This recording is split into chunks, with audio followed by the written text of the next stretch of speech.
అందరికీ నమస్కారం. ఈ రోజు కాంగ్రెస్ ప్రభుత్వం ఏదైతే ప్రతిష్టాత్మకంగా చేపట్టిన 6 గ్యారెంటీలో భాగంగా ఉచిత ఆర్టీసీ బస్ సౌకర్యం అనేది మహిళలకి అందజేయడం జరుగుతుంది.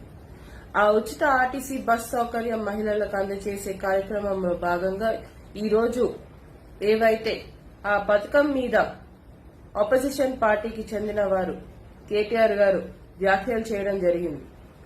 ఆ వ్యాఖ్యలు మహిళలందరం కూడా చాలా తీవ్రంగా ఖండిస్తున్నాం.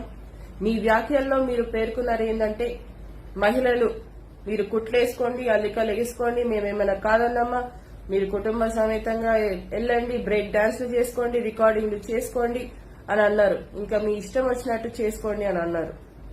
మీరు మహిళలంటే ఇంత చులకనగా మాట్లాడడం జరిగింది. మహిళలందరూ ఈ రోజు రాష్ట్ర వ్యాప్తంగా చాలా చాలా అంటే చాలా బాధపడుతున్నారు. తప్పకుండా మీరు చేసిన వ్యాఖ్యల్ని మేమందరం కూడా ఖండిస్తూ మీరు వెంటనే క్షమాపణ చెప్పాలనేది కూడా మా మహిళలందరి తరపున మీకు తెలియజేయడం జరుగుతుంది. ఇక మీదట మహిళల గురించి మాట్లాడేటప్పుడు చాలా జాగ్రత్తగా ఆలోచించి మాట్లాడండి.